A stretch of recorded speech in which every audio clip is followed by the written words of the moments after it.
마태복음 4장 17절부터 마지막 25절까지 마태복음 4장 17절로 25절까지 말씀 함께 보시겠습니다. 함께 있습니다. 이때부터 예수께서 비로소 전파에 이르시되 회개하라 천국이 가까이 왔느니라 하시더라. 갈릴리 해변에 다니시다가 두 형제 곧 베드로라 하는 시몬과 그의 형제 안드레가 바다에 금을 던지는 것을 보시니 그들은 어부라. 말씀하시되 나를 따라오라. 내가 너희를 사람을 낚는 어부가 되게 하리라 하시니 그들이 곧 그물을 버려두고 예수를 따르니라. 거기서 더 가시다가 다른 두 형제 곧 세베대의 아들 야고보와 그의 형제 요한이 그의 아버지 세베대와 함께 배에서 금을 깁는 것을 보시고 부르시니 그들이 곧 배와 아버지를 버려두고 예수를 따르니라. 예수께서 곧 갈릴리에 두루 다니사 그들의 회당에서 가르치시며 천국 복음을 전파하시며 백성 중에 모든 병과 모든 약한 것을 고치시니 그의 소문이 온 수리아에 퍼진지라. 사람들이 모든 앓는 자 곧 각종 병에 걸려서 고통당하는 자 귀신 들린 자 간질하는 자 중풍병자를 데려오니 그들을 고치시더라. 갈릴리와 데갈릴리와 예루살렘과 유대와 요단강 건너편에서 수많은 무리가 따르니라. 아멘. 아멘. 오늘 우리 마태복음 4장 17절로 25절 본문의 말씀을 통하여서 오늘 여러분 주보에 보면 말씀 제목 있죠. 나와 내 가정과 민족 가운데 하나님의 나라를 이루라. 이런 제목으로 우리 하나님의 말씀 함께 나누며 은혜 받기 원합니다. 우리 한번 제목을 한번 다 같이 한번 읽어볼까요? 시작. 나와 내 가정과 민족 가운데 하나님 나라를 이루라. 아멘. 이제 돌아오는 주간은 우리나라의 명절 또 전통이라는 이름으로 국가적으로 정말 우상 숭배하는 이 시간입니다. 우리는 이때 이런 구별된 사단이 원하는 대로 반응하지 않게 되기를 축복합니다. 사단이 이 시간들 이때를 통하여서 사단이 원하는 대로 말하고 행동하고 반응하지 않고 그럼 이때 하나님은 우리에게 어떻게 반응하기 원하실까? 어떻게 주님 앞에 우리가 이때 주님의 마음을 기쁘시게 해드릴까? 우리 여기에 초점을 두고요. 그래서 저희는 이런 추석이나 설날 때 특별히 그 당일에 우리가 함께 오전과 오후에 예배드리면서 정말로 이 나라의 주인은 예수 그리스도십니다. 이 나라의 주인은 예수 그리스도십니다. 우리 가정의 주인은 예수 그리스도십니다. 구별된 시간을 갖고자 해요. 그래서 개척해서 오늘까지 항상 그래 왔는데 이번에도 먼저 광고 드리면 1월 29일 설날 당일입니다. 수많은 사람들이 이 아침 시간부터 여러분들 이 조상 숭배라는 미명 아래 우상 숭배하면서 귀신에게 숭배하며 우리에게 복을 주니가 우리 가정을 잘되게 하니가 여러분 귀신이라고 우상 숭배하게 하는 이때 우리는 주님만이 우리의 복의 근원 되시고 우리의 모든 것 되심을 고백하며 찬양하며 주님의 이름만 영화롭게 드리는 시간 되기를 주의 여러분 축복합니다. 아멘. 저는 우리가 이때에 우리가 바르게 반응하는 것이 얼마나 중요한가. 그래서 특별히 이번 한 주간 여러분들 오늘 이 말씀을 꼭 기억하시고 여러분들의 삶과 여러분들의 가정과 더 나아가 이 나라와 이 민족 가운데 하나님의 나라 하나님의 통치와 하나님의 주권이 인정되어지는 여러분들 그런 영역이 회복되어지도록 여러분 기도하시고 이것에 더 우리 예민하게 주님 앞에 반응하는 은혜가 있게 되기를 주님의 이름으로 축복합니다. 오늘 조금 영적인 이야기를 나누고자 합니다. 하나님의 나라, 우리가 하나님의 나라 하면 그 하나님의 나라는 단순히 죽어서 가는 어떤 장소적 개념의 하나님의 나라로만 많은 성도들이 이해합니다. 그래서 마치 이런 거죠. 우리가 버스 정류장에서 제가 이번 주에 어디 이렇게 시골길을 이렇게 내비를 맞추고 얻는 길을 가는데 한 번도 가보지 않은 이렇게 논두렁 길인 거예요. 저 카니발을 끌고 가는데 차가 한 대만 딱 지나갈 수 있는 그런 길로 인도에 가는 것입니다. 혹여나 맞은편에서 차가 오면 큰일이다 싶을 만큼 좁은 길로 인도하는 거예요. 근데 우선 가보니까 원래는 한 거의 20분가량 걸려야 될 길인데 그 길로 가니까 10분 만에 가는 거예요. 근데 그 길로 이렇게 가다 보니까 논두렁 길입니다. 그래서 가요. 그런데 그 마을을 통과해서 넘어갔더니 거기에 작은 버스 정류장이 하나 있는 거예요. 야, 이런 버스 정류장, 이런 시골 마을에도 버스가 오는구나. 그런데 이렇게 알아보면 여러분 그 동네에 오는 버스는요 어쩌면 하루에 한 대, 두 대 많이 오지 않아요. 우리 신앙생활에 마치 그래요. 그 버스 정류장에서 언제 버스가 올지도 모르고 하염없이 언젠간 오겠지. 언젠간 버스가 오겠지. 언제 올 줄도 모르고 그냥 막연하게 여러분 기다리고 있는 그런 모습이 어쩌면 우리의 모습일 수 있어요. 하나님의 나라를 기다리는 정말로 그런 우리 신앙의 태도가 단순히 전국적으로 주님 그날이 올 텐데 실감나게 그날을 준비하는 오늘의 삶을 사는 게 아니라 단순히 막연하게 막연한 기다림. 여러분들 성경은 그렇게 말하고 있지 않습니다. 그래서 우리가 하나님의 나라라고 이야기한다면 하나님의 통치와 하나님의 다스림, 여러분 이 영역을 우리는 꼭 기억해야 됩니다. 하나님의 나라는요, 하나님이 왕이시고 하나님이 통치하시고 하나님이 다스리시는 모든 영역인 줄 믿습니다. 우리는 여기를 하나님의 나라라고 하는 거예요. 그래서 제가 농담 삼아 이렇게 말합니다. 우리가 생각하는 그 하나님의 나라에 하나님이 안 계셔요. 그럼 거기는 하나님의 나라가 아닙니다. 그렇지 않습니까? 하나님이 왕으로 계시고 주인으로 계시고 그분의 말씀으로 그분의 뜻대로 통치되어지고 다스려지고 그 주권을 인정하고 있는 그 영역이요. 우리는 거기를 하나님의 나라라고 말하죠. 하나님의 성령이 다스리시고 통치하실 때 우리는 그곳에 야 하나님의 나라가 임했다라고 말하는 것입니다. 여러분들의 삶 가운데 하나님의 나라가 임하게 되기를 여러분 축복합니다. 여러분들의 가정에 이번 여러분들 이 구정 명절에 우리 가정의 주인이 누구신가 선포하십시오. 할렐루야. 아무도 듣는 자가 없다 할지라도요 가정에 가서 선포하세요. 우리 가정의 주인은 예수 그리스도심을 선포하십시오. 그리고 사단이 원하는 대로 우리 가정을 내어주지 아니하리라. 여러분 이런 싸움이 때로는 필요합니다. 그래서 우리 가정을 하나님의 통치와 하나님의 다스림으로 하나님이 지키실 만한 가치가 있는 여러분 그런 가정을 우리가 세워나가는 이 작업이 얼마나 중요한지 모릅니다. 오늘 우리가 읽은 17절은 이렇게 말합니다. 이때부터 예수께서 비로소 전파하여 이르시되 회개하라 천국이 가까이 왔느니라 하시더라. 그러니까 여러분 예수님의 생애 예수님의 사역이 사실은 이 한 구절에 다 압축되어 있어요. 죄인을 불러 회개시키러 오셨잖아요. 회개하라. 왜요? 그 이유가 무엇입니까? 천국이 가까이 왔기 때문입니다. 그리고 오늘 우리가 읽은 23절에 보면 예수께서 온 갈릴리에 두루 다니사 그들의 회당에서 가르치시며 무엇을 전하셨대요? 천국 복음을 전파하시며 백성 중에 모든 병과 모든 약한 것을 고치셨다. 그러니까 다시요 17절에 하나님의 나라가 가까이 왔느니라 선포하셨고 23절에는 하나님 나라의 복음을 전파하셨고 실제로 하나님의 나라가 임하니까 어떤 일이 일어납니까? 아멘. 모든 병든 자, 약한 것, 모든 사단의 권세 안에 있었던 모든 묶임에서 자유케 되는 일들이 나타나게 된 줄 믿습니다. 여러분들 다시 한번 선포합니다. 여러분들의 가정에 그런 은혜가 있을지어다. 여러분들 가정 대대로 여러분 오늘 좀 말씀에서 나누겠지만 가정 대대로 묶여있고 내가 원하지 않고 내가 열어주지 않았지만 우리 가정에 묶여있고 열려있었던 모든 문들을 통하여서 우리 가정에 여전히 영향을 주고 있고 우리 삶을 묶고 있는 모든 저주의 사슬들이 예수의 이름으로 파쇄되고 끊어지고 더 이상 사단의 영향력 안에서 놀아다는 것이 아니라 온전한 자유가 임할지어다. 온전한 하나님이 통치하시고 다스리셔서 정말로 하나님의 기쁘신 뜻대로 움직여지는 그런 은혜가 나타나게 되기를 주님 축복합니다. 근데 그 사이에 어떤 사건이 있습니까? 베드로와 그 형제 안드레를 향하여서 또 세베대의 아들 야고보와 그 형제 요한을 향하여서 예수님이 나를 따라오라. 내가 너희를 사람을 낚는 어부가 되게 하리라. 그래서 그들이 어떻게 반응합니까? 모든 것을 버려두고 예수를 그 길에서 쫓습니다. 배도 버리고 아버지도 버려두고 예수님을 따르는 장면이 나와요. 여러분 이것은 단지 어떤 개인적인 콜링의 장면만이 아니라 저는 이렇게 바라봤어요. 요 지금 우리 큰 하나님의 나라의 관점으로 본다면 하나님이 그들을 뭐 하신 거예요? 너는 나를 따르라 말씀하셨어요. 이 말은 우리가 이렇게 해석해 볼 수 있겠습니다. 세상 나라와 하나님의 나라 두 사이에서 세상이 통치하는 나라가 있고요. 하나님이 통치하시는 나라가 있어요. 두 나라가 있습니다.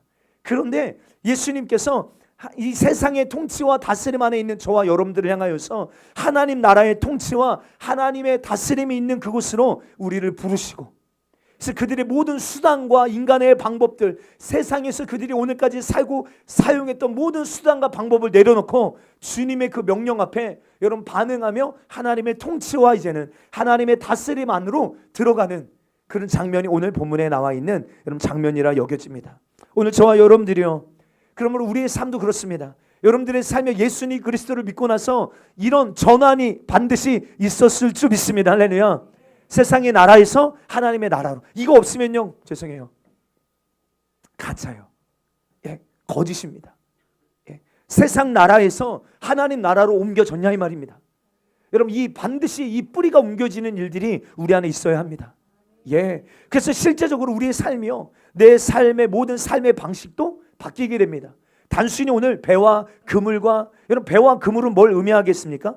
그의 삶의 방식이고요, 삶의 수단이고요, 삶의 기초가 되는 것들입니다. 그렇죠? 아버지를 버려뒀다, 이것이 이 배은망덕 이렇게 여길 것이 아니라 이렇게 여기는 거예요. 어떤 영역이냐면 그의 삶의 모든 배경, 그의 삶의 모든 안전한 울타리, 그 모든 내가 세상에 근거하고 기초 삼았던 모든 것을, 수단을 다 내버리고, 그렇죠? 주님의 나라로 초청하시는 주님의 음성 앞에 여러분들 반응하면 이제는 내가 이 땅에서 살아가는 삶의 방식과 삶의 기초와 삶의 수단과 내 삶의 모든 배경이요, 완전히 뒤바뀌어지는 그런 전환의 장면이 오늘 이 4장에 나타나고 있는 것이죠. 저와 여러분, 우리가 예수님을 믿는 사람들이라면 이런 실제적인 변화가 있어야 될 줄 믿습니다. 그리고 이제 23절부터 천국 복음을 전파하세요. 제가 조금 천천히 설교를 해야 되는데, 그렇죠? 그래서 좀 빠르게 지나가니까 여러분들 잘 집중해서 들어주시기 바랍니다. 여러분, 그리고 나서 하나님 나라의 복음을 전파했더니 어떤 일이 일어났는가? 예. 하나님 나라의 복음을, 그들을 초청하시고 하나님 나라의 부르심 앞에 반응하게 하시고 나서 예수 그리스도께서 하나님 나라의 복음, 천국 복음을 전파하시니까 하나님의 나라가 임하니까, 쉽게 말하면 사단의 나라가 박살나고 사단이 결박하고 묶고 있었던 모든 것들에서 노임을 받고 온갖 저주와 사망과 죄악과 질병에서 치료받는 역사가 실제적으로 나타나더라는 거예요. 근데 오늘날 우리 안에서도 여러분 이런 모습들이 나타나야 되는데 나타나지 않거나 혹은 약하게 나타나는 이유가 무엇일까요? 예. 왜 우리 삶에는 이런 실제적인 현상들이 나타나지 않거나 약하게 나타나는 이유가 무엇일까? 한번 우리 고민해 봐야 되잖아요. 아니, 성경은 그렇다고 하는데 성경과 내 삶과 뭔가 갭이 있잖아요. 그럼 우리는 이것을 뭐 해야 됩니까? 줄여가야 돼요. 맞춰가야 돼요. 그렇죠? 성경을 내 기준에 맞추는 게 아니라 내 삶을 성경의 기준에 맞춰가야 되잖아요. 갭이 있어요. 하나님의 나라가 임하니까 사단의 나라가 깨지는 것, 그 권세가 파쇄되는 것을 성경은 말하고 있는데 왜 우리의 삶은 그런 일들이 안 일어날까? 혹은 그 일들이 나타나는 것 같은데 뭔가 약하게 나타나는 이유가 무엇일까? 여러분이 먼저 기억해야 할 것이 무엇입니까? 우리가 세상 나라에서 하나님의 나라로 온전히 옮겨졌는가? 우리는 이것을 먼저 확인해 보시길 주의 이름 축복합니다. 진짜 옮겨졌냐 이 말이에요. 예. 오늘 오직 온전한 하나님의 통치와 다스림 안으로 저와 여러분들 들어가야 될 줄 믿습니다. 주님을 신뢰하십시오. 할렐루야. 이것이 온전히 우리 안에 이루어지지 않았기 때문에요. 온전한 하나님의 통치와 다스림이 우리 안에 이루어지지 않았기 때문에 부분적으로, 그러니까 뭐야? 부분적으로는 세상에 걸쳐 있고 세상을 버타고 있고 여전히 세상을 사랑하고 있고, 성경에는요, 이 간음한 여인들아, 세상과 벗된 것이 하나님과 원수되는 것을 알지 못하느냐 라고까지 이야기합니다. 여러분들, 이것은요 세상을 향하여 한 얘기가 아니라고 저는 봐요. 교회를 향하여 하신 말씀이에요. 이 간음한 여인들아, 세상과 벗하는 것이, 그러니까 어떤 마음으로는 주님을 사랑해요. 그런데 내 마음의 한 부분은요 여전히 세상을 사랑하고 곁다리를 내리고 있고 양다리를 걸치고 있고, 근데 주님 말씀하시는 그 모습을 향하여 간음한 여인이다. 이 세상과 벗하는 것이 하나님과 원수됨을 네가 왜 어찌 알지 못하느냐. 그러니까 하나님 나라의 통치와 다스림이, 그래서 하나님 나라가 임할 때 나타나는 현상들이 우리의 삶에 나타나지 않는 이유는 하나님 나라의 능력이 없어서가 아닙니다. 오늘 우리 안에 있습니다. 예. 그래서 이번에 기회입니다. 여러분, 이번에 이 기회를, 이때 하나님이 뭘 원하실까? 우리 여기에 반응해야 되잖아요.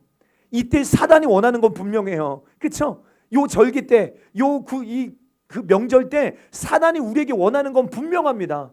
그렇죠? 너무 명확하잖아요. 예. 제가 그런 얘기 자주 드리는데, 요즘 무슨 제사 지내는 집이 어디 있겠어? 아니요. 엄청납니다.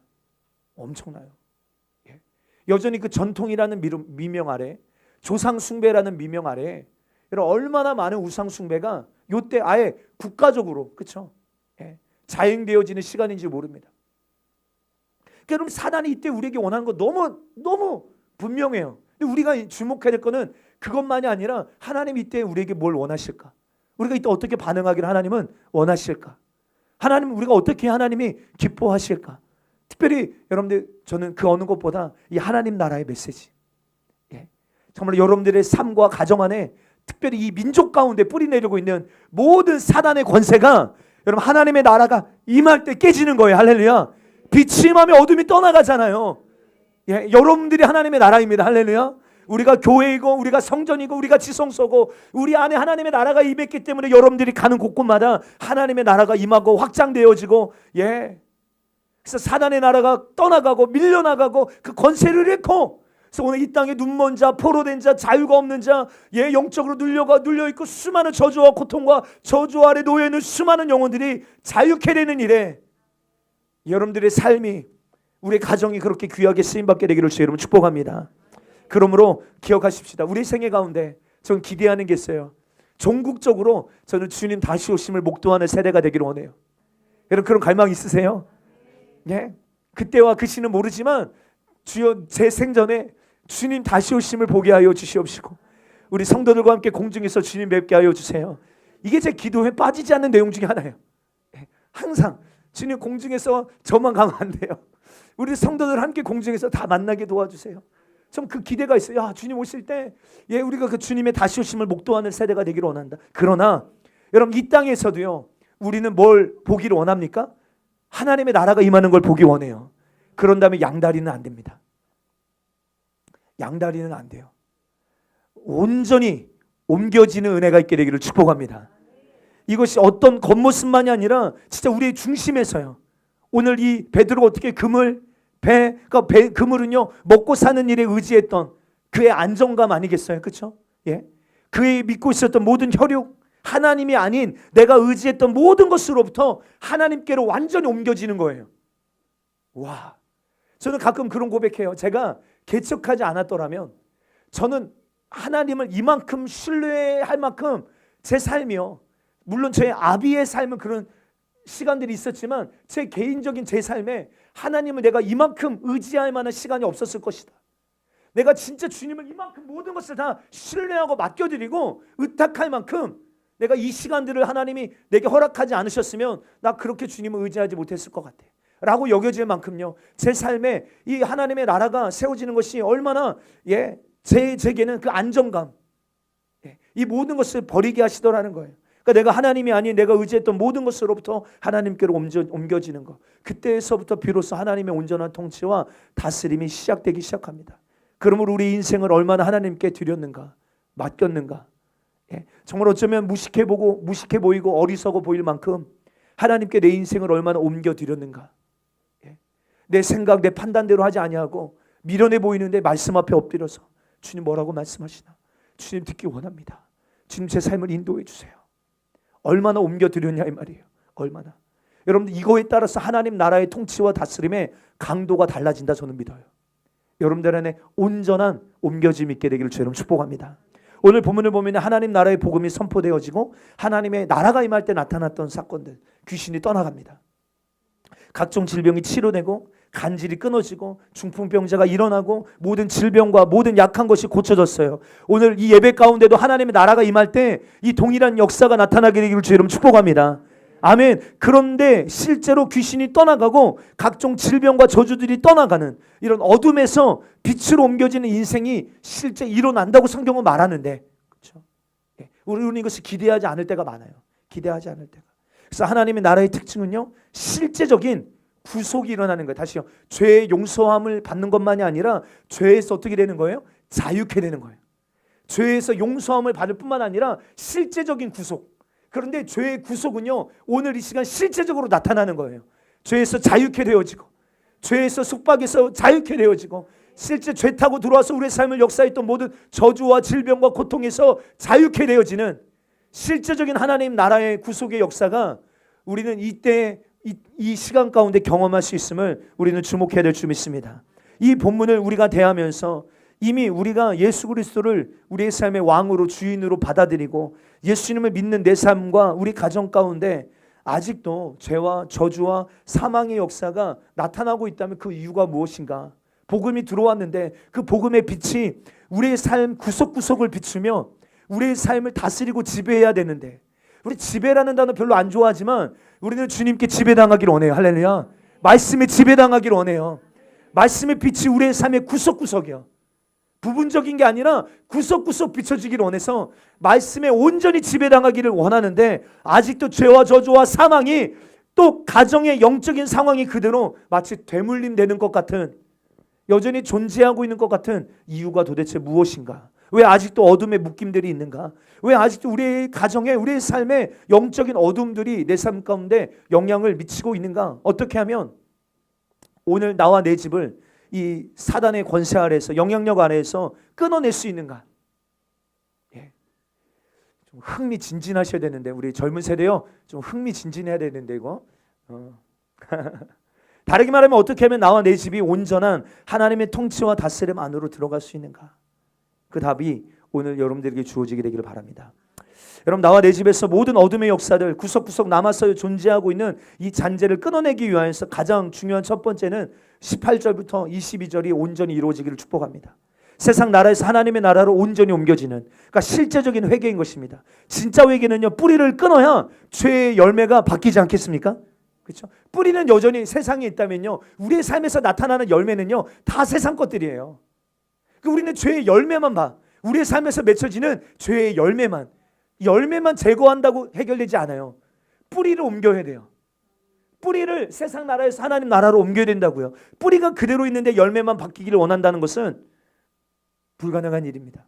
그래서 뿌리를 바꿔야 되는데 그게 바로 나라를 바꾸는 것이다. 그러므로 나와 내 가정이 세상 나라에 속해 있고 세상의 가치와 세상의 문화와 세상의 영에 지배당하고 있는 모든 영역, 다시 선포합니다. 모든 영역입니다. 옮겨질지어다. 에베소서 2장 1절로 3절 말씀 보시겠습니다. 시작. 그는 허물과 죄로 죽었던 너희를, 그때 너희는 그 가운데 행하여 이 세상 풍조를 따르고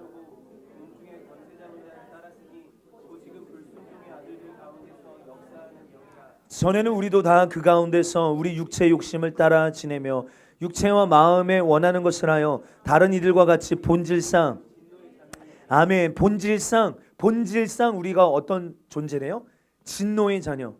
그래서 어떻게 살 때 육체의 욕심을 따라 지내며 육체와 마음이 원하는 것을 하며 불순종의 아들들 가운데서 역사하는 영을 따라 살았다는 거예요. 근데 우리가 옮겨졌다는 건 뭐예요? 여기서 옮겨졌다는 거예요. 그러니까 내 몸이 맺는 죄의 열매만 가지고 저와 여러분들 씨름하지 마시고 근본적으로 뿌리를 잘라내고, 여러분, 나와 내 집이 온전히 예수님께로 옮겨지는 은혜가 있게 되기를 여러분 축복합니다. 예, 그래서 예수님이요, 오늘 본문에 우리를 초청하고 계시는 거예요. 나를 따르라. 할렐루야. 나를 따라오라 말씀하시는 거죠. 너희 그 죽은 행실, 그 옛사람의 모습, 세상의 지배와 세상의 통치와 세상의 영에 끌려다녔던 너의 삶에서 그 모든 것을 다 내버리고 끊어내고 나를 따라오라. 그래서 이 땅의 것이 아니라 영원한 가치 하나님 나라의 복음 안으로 우리가 들어오기를 주님이 우리를 초청하고 계신다는 거예요. 여러분, 이게 먼저 이루어져야 합니다. 그래서 이게 먼저 온전히 이루어져야 나와 내 집에서 역사하는 어둠의 역사가 끊어지는 거예요. 예. 그럼 오늘 말씀을 들으면서 한번 우리가 고민해보고 성령님께 조명받아보기를 축복합니다. 그러니까 어중간하면 안 돼요. 이게 무서운 것 같아요. 어중간하게. 예. 아니요, 완전히 끊어야 합니다. 예. 완전히 예수님께로 옮겨지는 것, 완전히 예수님의 말씀의 통치와 다스림으로 들어가서 거기에다가 뿌리를 내리는 것. 예. 그러면요, 반드시 선한 열매 맺어져요. 예. 더뎌 보여도, 예, 그 열매가 맺어지는 게 더뎌 보여도, 아니요, 반드시 주님이 우리에게 맺게 하시는 선하고 아름다운 열매는 반드시 나라가 옮겨지면, 뿌리가 옮겨지면 맺게 되어짐을 저와 여러분 기대하게 되기를 주여 여러분 축복합니다. 그러니까 이게 회개이며 이게 먼저 이루어져야 죄와 어둠의 역사들이 끊어지는 일들이 이루어질 수 있다는 거예요. 그러니까 우리는 자가 키트, 여러분들 코로나 때 많이 해보셨죠? 자가 검사해 보셔야 돼요. 자가 검사. 예, 나는 지금 어디에 속해 있나? 예, 우리는요, 조금 번외 얘기지만 영적 존재잖아요. 그렇죠? 우리는요, 어쩔 수 없이 영에 이끌려 살아갑니다. 영에 이끌려 살아간다고요. 영적 존재이기 때문에 그냥 살아가는 게 아니라 영의 인도함 받아 살아가요. 영에 이끌려 살아가요. 근데 우리가 아까 읽었던 에베소서 2장에 우리는 어떤 영에 이끌려 살았대요? 불순종의 아들들 가운데서 역사하는 영이요. 예. 우리가 이 세상의 영을 말하면서 얼마나 다양한 특성을 가진 영적 존재들이 있습니까? 그렇죠? 다 세상의 영이지만 예를 들어 음란의 영이 있죠. 그럼 뭐예요? 그 영에 이끌려 살아가는 거예요. 만몬의 영이 있죠. 그 영에 이끌려 살아가는 거죠. 거짓의 영이 있어요. 그 영에 이끌려 살아가는 거예요. 불의의 영, 그 영에 이끌려 살아가는 거예요. 죽음의 영, 어김없습니다. 근데 로마서 8장에 보면 우리가 하나님의 자녀라면 성령의 인도함을 받는 그가 하나님의 아들이라. 할렐루야. 옮겨졌냐고요. 성령의 인도함 받고 있냐고요. 이거 너무너무 중요한 질문. 자가 킷 해보세요. 자가 점검해 보십시오. 내가 선택하고 내가 결정하는 게 이번 주 금요일 날도 그렇게 말했어요. 사단은요, 우리 감정을 어떤 상황을 만들어 놓고 우리 감정을 어렵게 해요. 그렇죠? 그럼 감정을 어렵게 하는데 안 어려울 사람은 없어요. 그렇지 않아요? 어려울 수 있어요. 여러분들 어렵지 않은 건 좀 이상한 거야. 감정이 없는 뭔가 약간 사이코패스가 그렇다며요. 지금 힘들어야 되는 얘는 힘든 감정을 몰라. 아픈 감정을 몰라. 불쌍한 어떤 그런 감정을 모른대요. 근데 여러분들 사단이 우리를 막 흔들어서 막 고통스럽게 우리 마음을 어렵게 어려울 수 있어요. 그것마저 부인할 수는 없어요.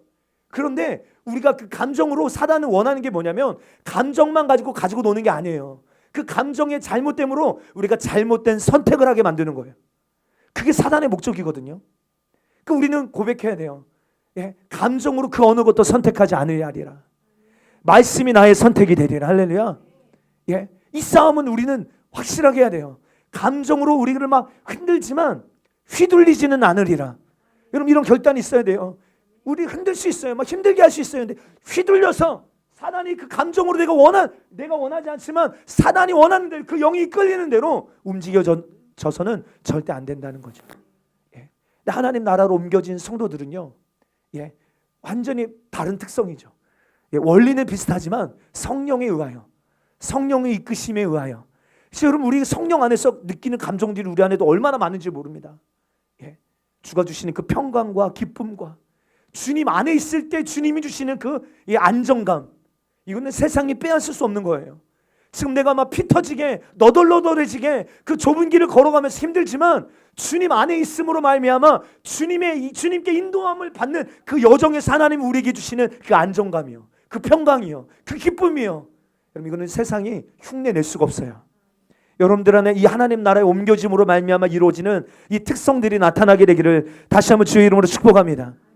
여러분 그러므로 내가 얼마나 지금 세상에 얽매여 있는가, 세상의 영의 인도함을 받고 있는가, 혹은 여러분 이게요, 제가 보니까 혈육의 문제가, 그러니까 여러분들 가정이요 온전히 하나님 나라가 되어야 합니다. 할렐루야. 가정 안에 원수가 있다고 했거든요. 그래서 이것을 하나님 나라가 임하는 것에 회방하고 방해하는 존재들이 있어요. 하나님 나라가 임했으니까 세상 나라와 충돌이 있을 수밖에 없잖아요. 이건 당연한 거예요, 사실. 그런데 우리가 이것을 초월해야 됩니다. 혈육의 문제가 온전한 하나님의 나라로 들어가지 못한다면 우리가 초월해야 돼요. 여러분 마태복음 12장 47절부터 볼까요? 시작. 한 사람이 예수께 여짜오되 보소서 당신의 어머니와 동생들이 당신께 말하려고 밖에 서 있나이다 하니 말하던 사람에게 손을 내밀어 제자들을 가리켜 이르시되 나의 어머니와 나의 동생들을 보라. 누구든지 하늘에 계신 내 아버지의 뜻대로 하는 자가 내 형제요 자매요 어머니이다 하시더라. 아멘. 누가 내 어머니이며 내 동생들, 나의 형제, 나의 자매이냐? 예수님 말씀하시는 거예요. 하늘에 계신 내 아버지의 뜻대로 행하는 자라가 여러분들 형제요 자매요 어머니다.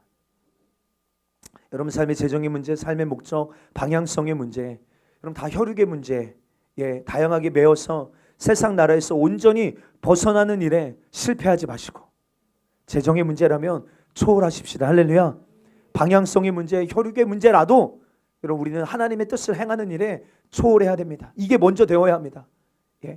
여러분들 이게 먼저 되어야 놀라운 가정 안의 열매를, 선한 열매를 기대할 수 있어요. 그래서 하나님 나라에 옮겨지는 일을 방해하는 거 초월할 수 있는 이번 한 주가 되게 되시길 주님 축복해요. 두 번째는 오늘 나와 내 가정 가운데 이 어둠의 영향력들, 사단의 권세에서 우리가 온전히 끊어내고 자유케 되기 위하여 어떻게 해야 되는가? 오늘 본문을 보면 모든 질병과 약한 것을 고치셨다고 말합니다.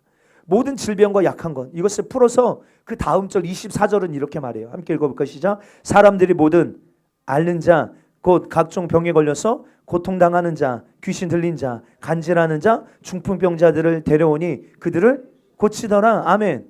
각종 병에 걸려서 고통당하는 자. 근데 그 다음에 귀신 들린 자, 영적 사건이죠. 간질하는 자, 중풍병자.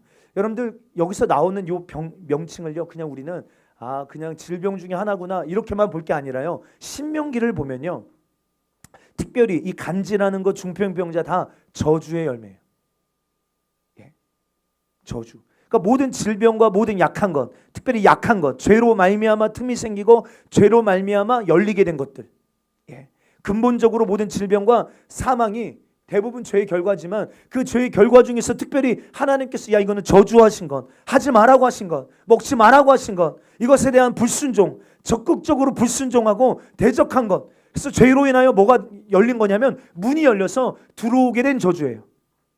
예. 중요한 것은 하나님의 나라가 임하자 모든 질병이든 모든 약한 것이든 다 치료되어졌어요. 다시 말합니다. 오늘 나와 내 가정에서 어둠의 영향력을 끊어내기 위해 우리가 먼저 해야 될 것은 하나님의 나라로 온전히 옮겨져야 됩니다. 할렐루야. 근데 두 번째 중요한 게 있어요. 그게 뭐예요? 문을 닫고, 문을 닫아야 돼요. 누구에게 문을 닫아야겠습니까? 예, 사단에게, 마귀에게 열려 있었던 문을요 닫아야 돼요. 지금 이 사람들이 가지고 있었던 이 저주는요, 하나님이 하지 말라고 했는데 적극적으로 그 말씀에 순종하지 않고 대적하여 열리게 돼서 죄 타고 들어와서 내 삶에 생긴 저주의 열매니까, 여러분 이것을 해결하려면 이 문을 뭐 해야 됩니까? 닫아야 합니다. 그리고 하나님께는 그 문을 어떻게 해야 될까요? 하나님께 닫혀져 있었던 문은요, 우리 활짝 열어드려야 될 줄 믿습니다. 마태복음 16장 18절로 19절 시작. 또 내가 내게 이르노니 너는 베드로라.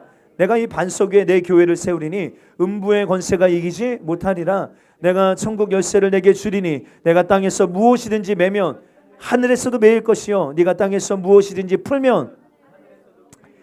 할렐루야. 하나님께서 교회에게 권세를 주신 줄 믿습니다. 교회가 합심하여 기도할 때 어떤 권세가 나타남을 우리가 믿는 것입니까? 무엇이든 땅에서 뭐하면 매면 하늘에서도 매이고, 무엇이든지 땅에서 풀면 하늘에서도 풀리는 역사예요. 그러니까 저와 여러분들의 삶에 열려 있으면 안 되기에 닫아야 될 것들, 예. 또 반대로 닫혀 있는데 이것은 열려 있어야 될 것들이 있다면, 예. 여러분 우리가 이 부분을 잘 여러분 확인해 보셔야 합니다. 오늘 예배 가운데 나와 내 가정에 하나님께 열린 것들이 아니라 귀신에게 열려 있는 것들, 예. 적극적으로 하나님의 말씀을 대적하고, 예, 인정하지 않고 도전하여 사단에게 문을 열어준 영역들이 있다면 닫히게 되기를 주 이름으로 축복합니다. 또한 하나님께 열려서 당연히 누려야 되고 경험할 하나님을 경험해야 됨에도 불구하고 닫혀 있는 것들, 이 시간 선포합니다. 예수 그리스도의 이름으로 열릴지어다. 아멘. 그래서 성경을 보면 왜 회개할 때, 예, 심지어 아비의 죄, 회개하는데 아비의 죄와 열조의 죄를 그렇게 통탄하며 애통해하며 회개하고 있는지, 예, 우리는 이것을 주목해 볼 필요가 있습니다. 느헤미야가요 성벽을 재건하기 시작할 때 건축하기 전에, 그러니까 여러분 이거는요 무너진 성벽을 다시 쌓는 거예요. 우리의 삶으로 적용해 보면 이제는 새로운 시즌으로 나아가는 거예요. 우리 삶에 무너진 모든 이 연약함을 새롭게 하고 말씀으로 재건하여 새롭게 나아가는데, 그렇죠? 이런 새로운 시즌을 앞두고 느헤미야가 했던 기도가 있어요.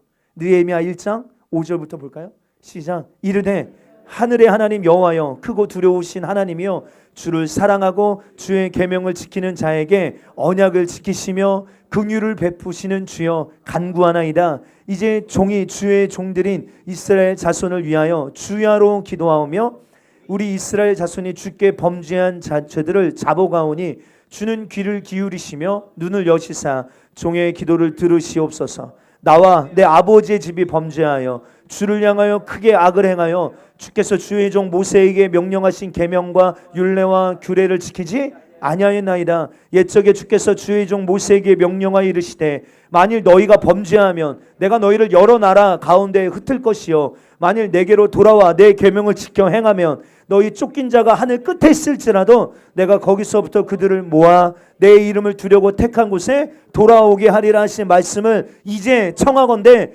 기억하옵소서. 할렐루야. 느헤미야는 참 지혜로운 사람이죠. 그렇죠? 하나님이 누구신지를 너무 정확하게 알아요. 그냥 떼쓰듯 기도하는 것이 아닙니다. 하나님의 속성과 하나님의 성품과 하나님이 약속하신 말씀을 근거하여 기도합니다. 그렇죠? 그런데 또한 중요한 내용이 무엇입니까? 예. 철저한 회개를, 죄를 자복하며 기도하는데 어쩌면요 느헤미야나 다니엘이나 그러니까 포로로 끌려와서 거기서 태어났거나, 그렇죠? 다니엘 같은 경우는 어려서, 여러분들 굉장히 어렸을 시즌에 포로로 끌려온 곳이거든요. 그러니까 사실 고향, 어떤 예루살렘, 어떤 여기에 대한 정체성이 희미할 수 있어요. 그래서 이들이 범죄한 죄가 아니야. 그러니까 이 아비들이 열어놓은 죄로 인하여 지금 이렇게 이방 나라로 끌려와서 종살이 하고 있는 거잖아요. 근데 회개하는데 자기의 죄도 자복했겠죠. 그러나 우리 열조의 죄, 우리 아비의 죄, 이것을 철저하게 회개하며 주님 앞에 자복하며 기도하기 시작합니다. 그리고 우리가 이렇게 주께로 돌아오면 주님, 우리가 하늘 끝에 있을지라도 주님 우리를 다시 주님의 이름을 두겠다고 약속하신 이곳으로 돌아오게 하겠다고 하신 그 약속을 주님 이제 우리가 청하오니 이루어 주시옵소서 라고 선포하며 기도합니다. 여러분, 그러니까요, 여러분, 이 기도가, 이 회개가, 이 철저하게 여러분들 가문 안에 흐르는 이 죄를 끊어내는 것 얼마나 중요한지 몰라요. 우리가 잘 아는 사도행전 16장 31절 말씀에 이르되 주 예수를 믿으라. 한번 여러분 선포하세요. 여러분들 가정을 향하여 시작. 그리하면 너와 내 집이 믿으십니까? 아멘. 이 말씀에서 그저 내가 예수 믿고 또 내가 모든 가족들을 전도해서 드라마틱한 구원을 이루어내는 것을 말하는 게 아니라 내가 주 예수를 믿으면 너와 내 집, 근데 이것은 가족 구성원을 말하는 게 아니에요. 너와 내 집, 가게가 구원을 얻을 수 있다는 거예요. 가게가 구속되어진다. 아까 구속은 실제적으로 우리의 삶에 나타난다고 했잖아요. 실제적으로 가정 안에 역사했던 가게가 구속되어지는 거예요. 여러분, 예전에 결혼 문제가 대두되어지면 여러분 막 집안을 따지잖아요. 집안. 그 집에 돈이 많냐 적냐 이 문제를 떠나서도 야 부모가 어떤 분이냐, 집에 어떤 배경이 있느냐, 이런 부분들을 봤어요. 왜냐하면 여러분, 나라는 사람이 있기까지는 뭐가 있어요? 내가 딱 나 혼자 나온 게 아니라 나의 가게가 있잖아요. 보이지 않는 영적 세계와 이 어떤 혼의 세계에서 나에게 형성된 가게가 있어요. 가게. 그런데 오늘 주 예수를 믿으라 그러면 너와 너의 가게, 내가 속해 있는 가게가 구원을 얻게 될 것이다. 구속되리라, 옮겨지리라. 오늘 이런 일들이 여러분들의 가정에도 나타나게 되기를 축복합니다.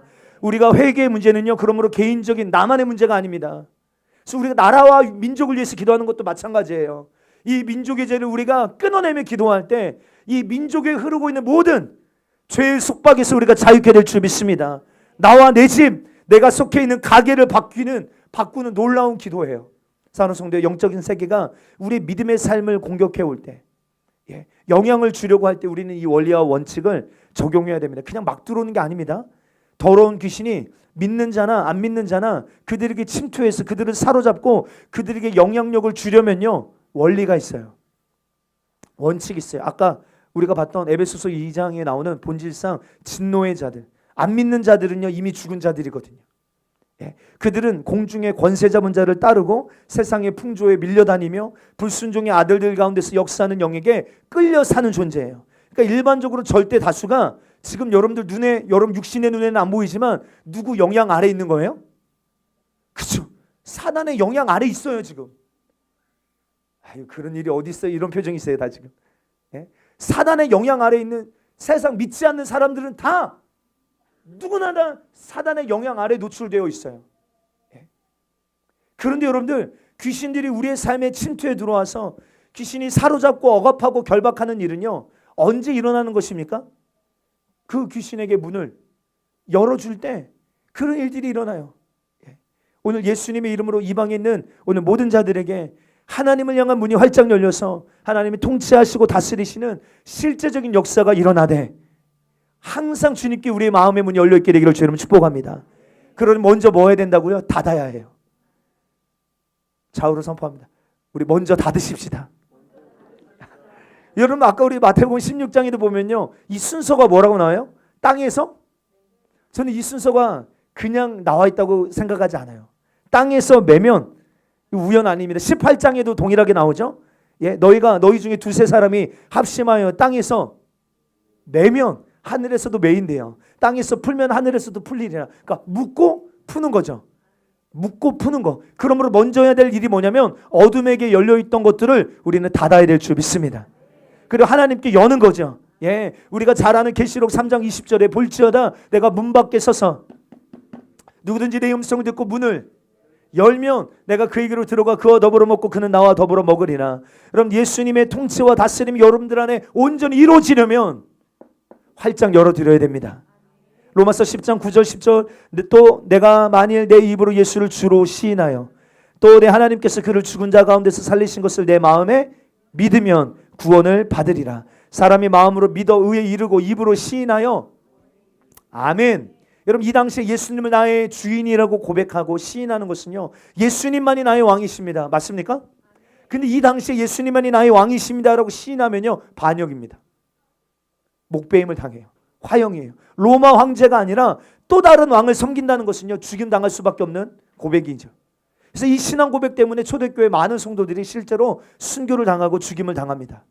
그럼 이 말씀은요 그러니까 굉장히 영적인 것을 말하고 있는 거예요. 우리가 입을 열어서 주님을 인정해드리고 주님을 내 삶에 초청해드리고 주님께 내 마음의 문을 열어드릴 때 영계에서 합법적인 그런 일들이 일어나기 시작하는 줄 믿습니다. 사단이 이거 원하는 거 아니, 우리가 입으로 시인하는 거 원하지 않아요. 예, 나 마음으로 믿는데 뭐 여기까지 이르려면 안 돼요. 마음으로 믿는 것을 입으로 시인해야 될 줄 믿습니다. 예수님이 우리 가정의 주인이시다 선포해야 됩니다. 내 마음으로 믿는 것을 입으로 시인하며 주께 열어드릴 때 눈에 보이지 않는 영계에서 우리 가정을 묶고 있는 모든 묶임들이 풀어지는 역사가 나타나게 될 줄 믿습니다. 오늘 본문이 그런 내용인 것이죠. 회개하라, 하나님 나라가 가까이 왔다. 회개하고 하나님 나라에 들어온다는 것은 실제 어떤 역사가 나타나는 일이냐? 제자들이 모든 것을 버리고 삶의 방식을 내려놓고 하나님의 통치 안으로 들어가는 것. 그리고 그때 하나님 나라가 가까이 오니까 귀신들이 떠나가고 저주들이 끊어지고 저주가 들어오는 통로들이 닫히는 일들이 일어나게 됐던 것처럼, 야, 이것이 천국 복음이다.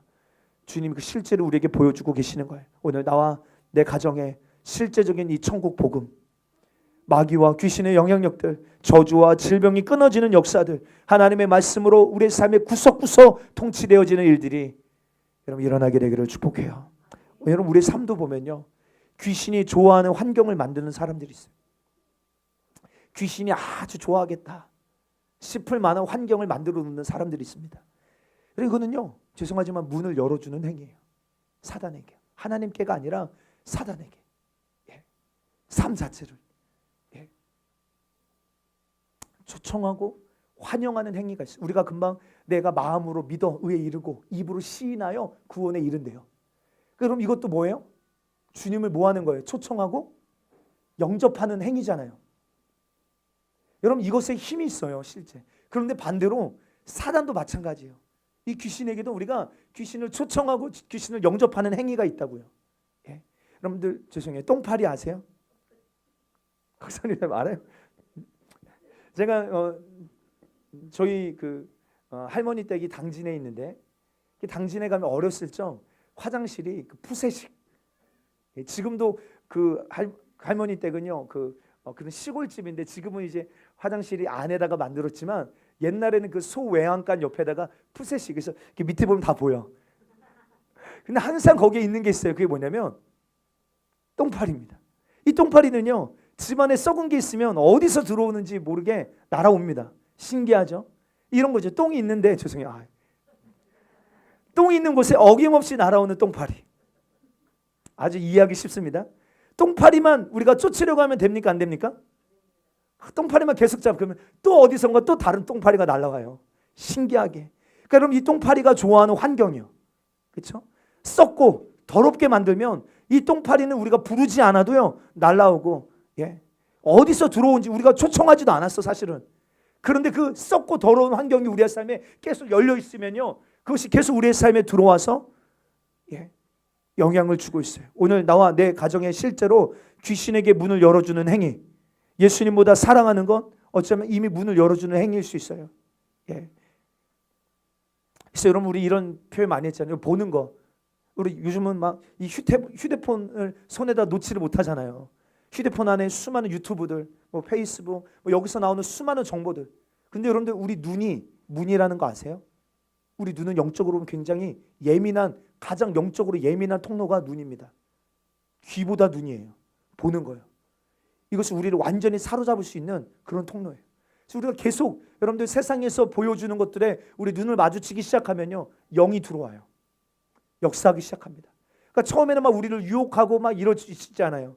우리가 그것을 대적하고 끊어내고 막고 이 싸움을 안 하면 이 들어온 영이 나중에는 어떻게 할까요?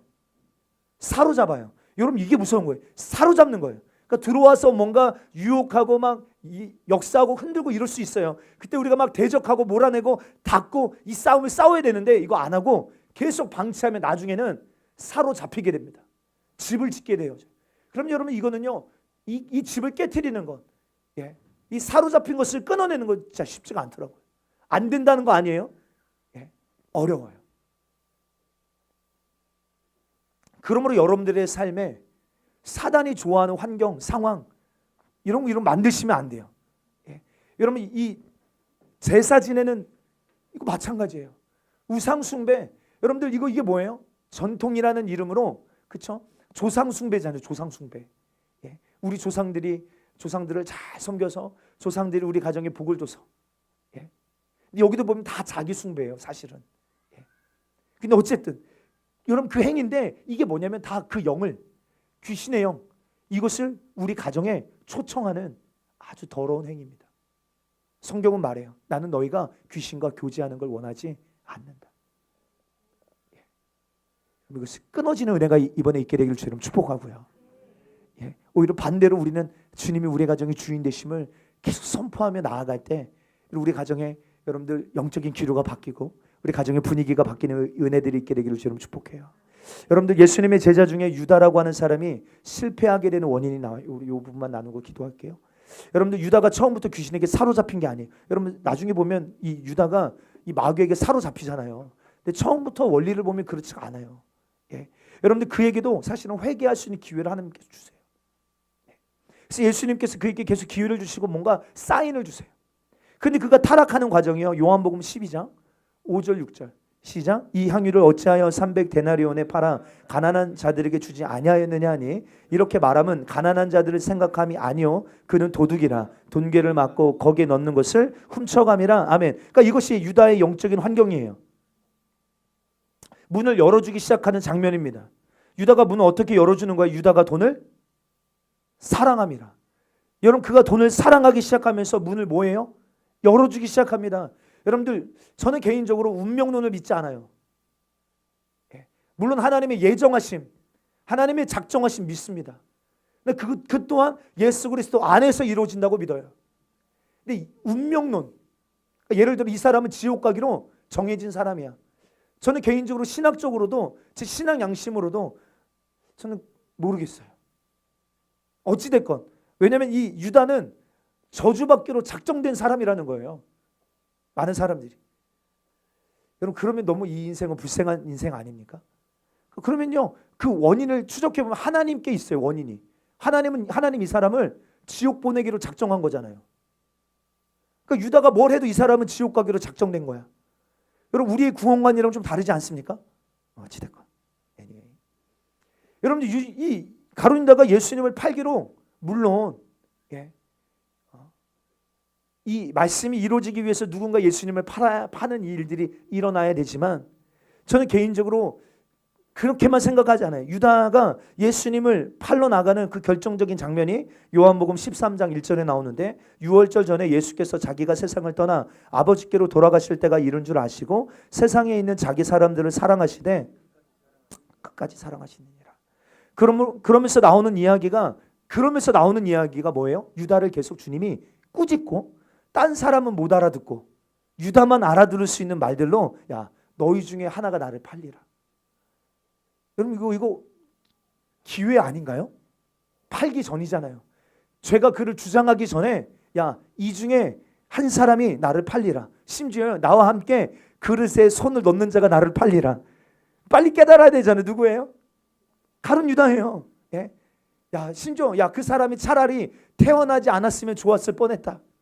얼마나 지금 주님이 충격 요법을 주고 계시는 거예요. 예수님께서 떡 한 조각을 적셔서 주는 자가 바로 그다. 아이 너야 너. 주님이 그렇게 말씀하셨다고요. 그런데 유다는 뭐라고 말합니까? 랍비여, 나는 아니지요. 하나님이 아닌 여러분 돈이든 여러분들을 매료시키는 무엇이든 그것이 귀신이 여러분들의 삶과 가정에 여러분 들어오게 되는 통로가 됨을 우리는 기억해야 됩니다. 그럼 귀신이 찾아오게 만드는 환경이 무엇인가? 유다에게는 그게 돈이었어요. 예? 요한복음 13장 그 다음 바로 2절이에요. 시작. 마귀가 벌써 시몬의 아들 가룟 유다의 마음에 예수를 팔려는 생각을 넣었더라. 돈을 사랑합니다. 돈을 좋아합니다. 그러니까 뭐예요? 문이 열리게 된 거예요. 그래서 사단이 생각에 들어와 그를 뭐합니까? 사로잡은 거예요. 장악한 거예요. 예수를 팔려는 생각이 그를 뭐예요? 지배해버립니다. 사랑하는 성도에 오늘 나와 내 가정에 사단이 좋아할 수 있는 환경, 사단에게 문을 열어주는 환경, 예수의 이름으로 끊어지고 차단되기를 주의 이름 축복합니다. 그것이 무엇이든지 주여 차단하게 하시고 깨닫게 하여 주십시오. 주님보다 더 사랑하는 거, 그게 꼭 우상의 제단을 만들어 놓고 거기다가 코 박고 절하는 것이 아니라 할지라도 주님보다 우리가 더 우상화하고 있는, 사랑하고 있는 그 어떤 것들, 더 의지하는 것들, 하나님보다 더 신뢰하는 것들 끊어질지어다. 그리고 문이 열리고 귀신이 들어오면 이제 심각해지기 시작합니다. 문을 열고 내 삶의 주인이 되도록, 내 삶을 통치하도록 이 보좌를 빼앗깁니다. 유다가 돈을 사랑함으로 문이 열리고 사단이 생각을 심어주는 게 끝이 아니에요. 예수를 팔려는 생각을 심어줍니다. 그리고 13장 요한복음 13장 27절 이어서 시작. 조각을 받은 후 사탄이 그 속에 들어간지라. 예수께서 유다에게 이르시되 네가 하는 일을 속히 하라 하시니 아멘. 사탄이 그 속에 뭐 했대요? 들어간지라. 그러니까 사탄에게 끌려 나가는 거예요. 사로잡힌 것이죠. 그러니까 생각을 넣는 차원을 이제 넘어서서 귀신에게 사로잡히는 단계예요.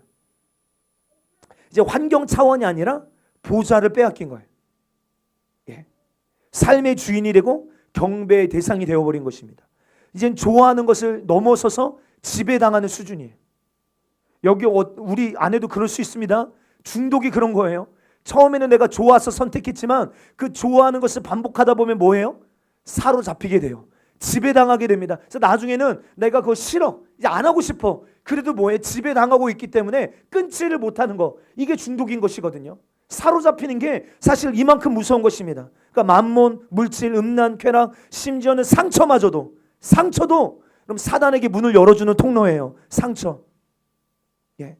여러분 그것이 여러분들의 삶을 지배하고 있다면 우리 그 부분 끝까지 싸워내기를 주의 이름 축복해요.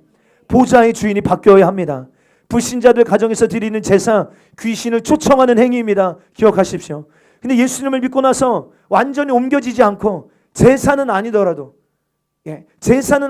뭔가 종교적 행위하고 싶잖아요. 우리 안에는 이 종교심이 있어서요. 제사는 아니더라도 내가 예수님께 옮겨진 것 같지만 종교적 행위를 하고 싶어. 그래서 뭐 합니까? 추모 예배, 추도 예배. 근데 여러분 질문 드려볼게요. 그런 예배가 있던가요? 성경에? 추도 예배요, 추모 예배. 죽은 자를 기리는 예배거든요. 쫓을 추자예요. 예. 여러분 죽은 자를 기리는 예배가 성경에 과연 있습니까? 여러분 그냥 가정 예배라고 하세요. 예. 가정 예배. 죽은 자와 상관없이 살아계신 하나님께만 우리는 예배해야 될 줄 믿습니다. 예. 그래서 저는 장례식장 가서도 사실은 뭐 입관 예배, 하관 예배, 발인 예배 그런 예배는 드리고 싶지 않아요. 솔직히 말하면요. 왜냐면 그거 다 어디서 온 거예요? 그 예배, 그 종교적 이 어떤 행위는 다 유교에서 온 거잖아요. 발인, 하관, 입관 이거는 우리는 안 하니까 이 어떤 이 세상 풍속을 따르지 않지만 여기에다가 뭔가 종교적인 것만 입혀놓은 거잖아요. 그냥 예배하면 돼요. 예배를 원하신다면 가서 예배합니다. 근데 죽은 자를 기리는 예배는 안 해요. 오늘 우리 가정의 주인이 누구신가? 할렐루야. 그 어떤 임종과 죽음의 현장 앞에 여러분들 모여있는 위가족들을 천국 소망을 허락해주고 정말 영원한 하나님 나라를 주목할 수 있도록 눈을 열어주는 정말 우리의 삶의 구원자가 누구신지를 선포하는 주님이 높여지는 예배는 어디서든 가능하지만 죽은 자를 조금이라도 기리는 예배는 하나님이 받지 않으세요. 하나님이 원하지 않으세요. 죄송해요. 제가 여러분들 유가족들을 위로하지 않아서 그 앞에서 기도하지 않고 국가꽃을 놓지 않는 이유가 유가족을 위로하지 않아서가 아니에요. 여러분 죽은 자를 향하여 기리는 행위는 저는 굉장히 조심스럽다고 봐요. 거기에 장례식장이 찾아가는 이유는요, 죽은 자를 앞에서 뭐라고 기도하는 거예요. 여러분들 거기 앞에다가 이러고 여러분 뭐라고 기도하십니까? 좋은 데 가게 해주세요. 이미 끝났슈. 네, 육신의 생명이 떠나는 순간 끝났다고요. 내가 아무리 기원합니다, 우리 믿는 사람들은요, 이런 단어 전쟁에서 우리 이겨야 돼요. 기원합니다 이런 말 안 씁니다. 죽은 자를 뭘 기원해요? 우리가 기원한다고 지옥 간 사람이 천국 갑니까? 죽은 자는 끝이에요. 그렇죠? 그러니까 우리는 죽기 전에, 여러분들 육신의 생명이 끝나기 전에 예수 믿고 천국 갈 수 있도록, 여러분 이것이 최상의 효도인 줄 믿습니다. 죽고 나서 거기다 아무리 꽃받치고 그 앞에다가 절하고 기도하고 아무 소용없어요. 저는 사실 안 해요. 그래서 좀 이상하다. 야, 너 왜 절도 안 하고 국화꽃이라도 갖다 바쳐. 여러분 인격이에요? 죽은 자가? 아니잖아요. 그래서 유가족들은 막 끌어안고 울며 함께 기도해 줄 수 있어요. 왜 갑자기 이상한 얘기 했네요. 그렇죠? 그런 환경이요. 그런 상황들이 우리 삶에 사실은 실상 많습니다. 하나님이 보실 때 과연 그거 어떻게 보실까? 저는 그게 두려워서요.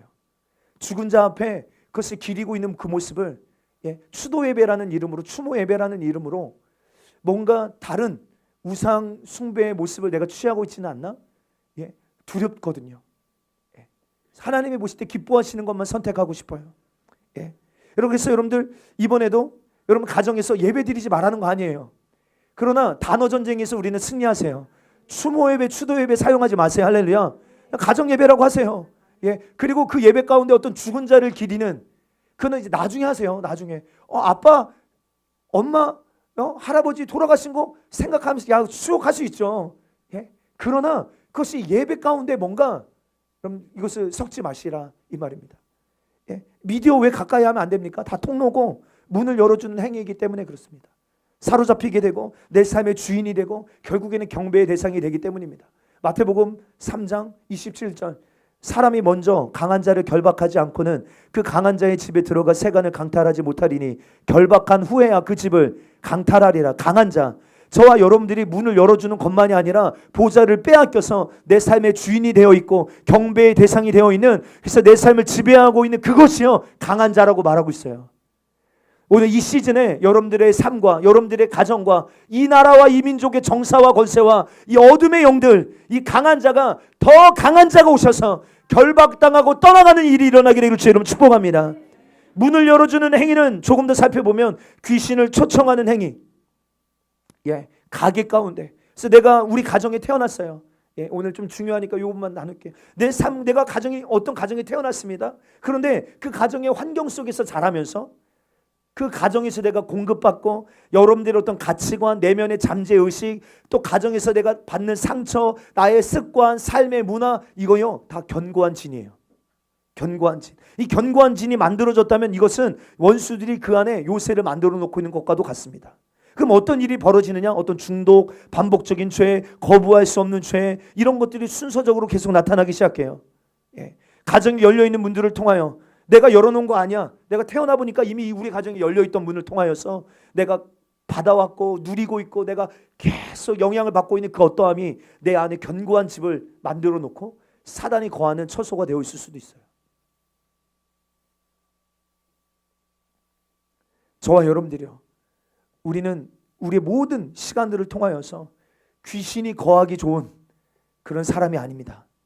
저와 여러분들, 이 하나님의 나라가 우리 안에 온전히 임하여 이 사단이 거하는 모든 처소가 박살나고, 할렐루야, 그 보좌의 주님만 거하시는, 여러분 거룩한 전으로, 거룩한 성전으로 우리가 만들어져야 합니다. 그래서 여러분들 정말 우리가 이 불가항적으로 저와 여러분들의 의지와 상관없이 가정에 열려 있고 초청되어 있고 주인으로, 삶의 지배자로 통치되고 영접되어 있는 가정, 그 조상이, 그 귀신이, 조상이 죽는다고 여러분 귀신이 죽는 게 아니거든요. 그 합법적으로 초청되어 있고 가정과 가문에 묶여 있는 영들 그대로 있습니다. 그대로. 그런데 우리가 그 다음 때에서 예수님을 믿으면 어떻게 됩니까? 가정의 빛과 어둠의 충돌이 있어요. 여러분 근데 그거 우리 두려워하실 거 없습니다. 이미 주님이 승리하셨어요. 할렐루야. 그러니까 영적 전쟁이 있다는 말이에요. 영적 전쟁이 없다는 거 아닙니다. 있습니다. 그러나 우리가 빛을 가지고 나아가기 시작하면 복음은, 빛은 증폭되어지기 시작해요. 예. 그래서 우리가 영적 전쟁하면서요, 복음을 증폭하면서 3, 4대가 여러분 빛으로 온전히 다스려지는 은혜. 예. 빛과 어둠의 충돌 가운데 우리가 치열하게 싸우지 않으면 결국에는 거기서 또 그 빛이 희미해질 수 있어요. 예. 정말로 우리 가정이 내 때에서 우리 가정의 모든 사슬을 끊어내리라. 그래서 복음을 계속 증폭시키고 확장시키고 치열한 싸움을 하면서, 예. 여러분 그런 일들을 감당하는 저와 여러분 되시길 주 여러분 축복합니다. 아멘, 아멘. 그래서 우리 이 구절 한 구절만 더 읽고 기도할게요. 마태복음 12장 43절로 45절 시작. 더러운 귀신이 사람에게서 나갔을 때 물 없는 곳으로 다니며 쉬기를 구하되 쉴 곳을 얻지 못하고 이에 이르되 내가 나온 내 집으로 돌아가리라 하고 와보니 그 집이 비고 청소되고 수리되었거늘 이에 가서 저보다 더 악한 귀신 7을 데리고 들어가서 거하니 그 사람의 나중 형편이 전보다 더욱 심하게 되었느니라. 이 악한 세대가 또한 이렇게 되리라. 아멘. 그 귀신이 쫓겨났어요. 근데 쉴 곳을 얻지 못하고 내가 나온 내 집으로 돌아가리라. 왜 쉴 곳 얻지 못했을까요? 여기에 대한 해석이 조금 있는데, 여러분들 왜 쉴 곳 얻지 못한 거예요? 다 집이 있기 때문에 그래요. 사람마다 두 종류의 집이에요. 주님이 거하시는 처소 아니면 다 귀신의 집입니다. 제 말이 아니잖아요. 쉴 곳을 얻지 못해요. 그리고 뭐라고 하면 내가 나온 내 집으로 돌아가리. 이건 귀신이 한 말입니다. 이거. 가보니까 어떻게 됐어요? 집이 비어있고 청소되고 수리되었거든. 그래서 다시 쫓겨나면 안 되니까 이제는 이 전보다 더 악한 귀신 7을 데리고 들어가서 그 사람의 나중 형편이 전보다 더욱 심하게 되니라. 그러니까 여러분들 우리 영적 싸움 시작하셨어요? 그럼 끝까지 싸우게 되기를 여러분 축복합니다. 아멘, 아멘. 이미 이겼어요. 할렐루야. 예수님이 이미 승리하셨어요. 그래서 이번 우리 이 구정 이 명절의 시즌을 통하여서 저와 여러분들의 부르심이 뭐라고 생각하세요? 나와 내 집의 파수꾼이다. 나는 정말로 왕같은 제사장이다. 우리 가정을 하나님의 나라로 세우는 일에 하나님 나를 부르셨음을 우리가 분명하게 인정하고, 여러분들 이번 한 주간 여러분들의 가정에 치열한 영적 싸움이 있지만 또 여러분들의 믿음의 선포와 믿음의 고백을 통하여 여러분들의 가정의 영적 기류가 바뀌는 은혜가 있게 되기를 주의 이름으로 축복합니다.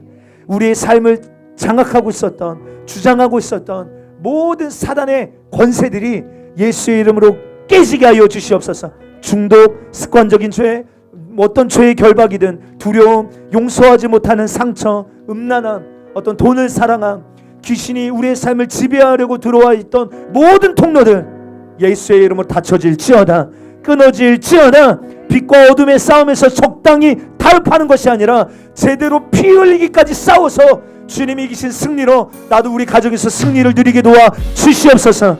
우리 때에서 조금 괜찮겠지라고 더디하면 여러분 그 역사는 또 다음 세대에게 흘러들어가 역사하기 시작합니다. 동일한 가문의 역사는 죄의 열매들이 나타날 수 있습니다.